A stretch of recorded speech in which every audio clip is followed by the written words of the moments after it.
Hello guys, কালকে মহালয়া আর আজকে 9:30টার উপরে বাজে। তো আমরা আমার ওখানে দুর্গা সাজাইবো। এই ব্যক্তিটা হইছে এই মানুষটা। রাত্রে 9:30টার সময় মনে পড়ছে দুর্গা সাজানোর কথা। তো বিয়ার পরে ফার্স্ট টাইম আমার দুর্গা সাজা হইতেছে। তো চলো তোমরা নেক্সট দেখতে থাকো।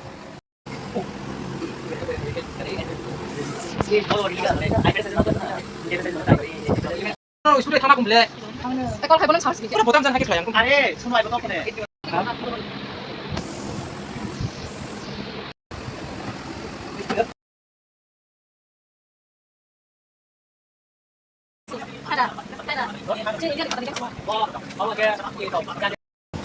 দুর্গার মতো কালি হয় না। আয় কামো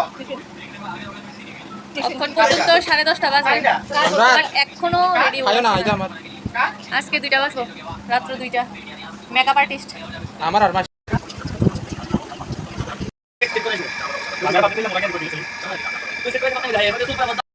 আমার চুল ডিরে শেষ করে লিতেছে একদম।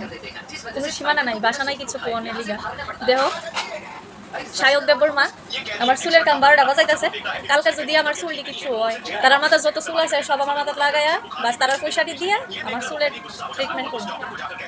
দেখালো তোমরা ভালো করে চেহারাটা। ফাইনালি শেষ হইলো। দেখো তোমরা আমরা দেখতে পাইতেছো গরমে একদম অবস্থা খারাপ। রাত্র কয়টা বাজে? 12টা 12:30। অন পর্যন্ত ঘুম নাই। ওই যে একদম পাগল করে রেখে দিছে আমার মাথাটা পুরো নষ্ট। এটা দেখো তোমরা সবাই দেখা কইও যে আমার কেমন লাগতেছিল। সাজাইছে তো এদিকে কাজে লেগে যাইতেছে গা, মানে কোনের মতো না, একদম কোনো কিছু বুঝে না তারা। তো বাচ্চা ফুলা তো দেখানো বাট চুরি দিয়ে আমি খুলে লাইছি আর ভালো লাগতেছে না।